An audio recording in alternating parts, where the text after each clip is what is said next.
All right, peeps, let's do this CER example. And for this CER example, we're using calculations as our evidence. And let's read through the problem and dissect this.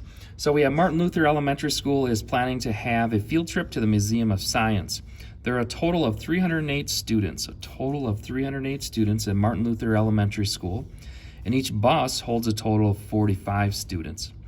Of the students, 12 plan to ride to the museum with their parents, who'll be chaperoning the students. And then we want to know how many buses will need to be ordered for the field trip. All right, so we're doing our CER style of explanation, which CER stands for claim, evidence, and reasoning. For these calculation ones, before we write our explanation, we're going to calculate like how many buses are they going to need. So let's do that work over here, and then we'll write a formal explanation. So there's a total of 308 students, and each bus holds 45 students. 12 plan to ride with their parents. So I'm going to do 308 minus 12. That means there's 296 students that are going to be riding on the bus. And then I would do 296. Each bus holds 45, and this is approximately 6.57 repeating. Okay, so what's that mean? So this is how many buses they will need, but I'm not going to order 6.57 buses.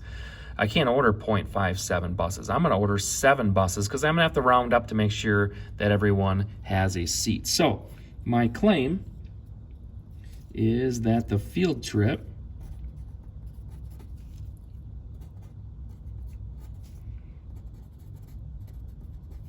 requires 7 buses.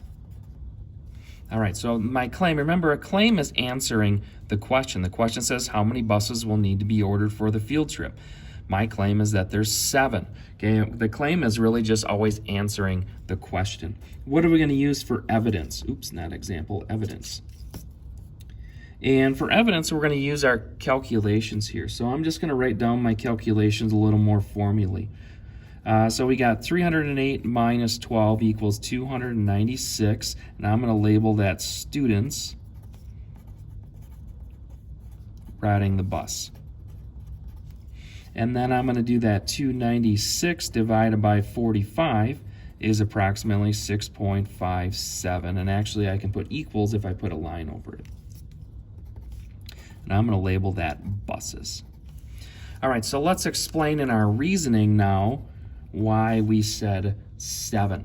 And let's explain a little bit about our calculations. So I'm going to say there are a total of 296 students riding the bus. Since each bus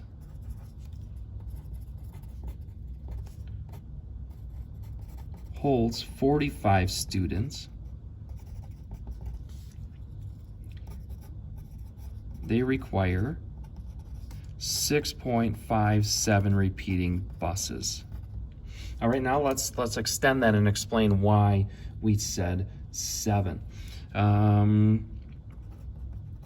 Since all students need a seat, we will need to round to 7 buses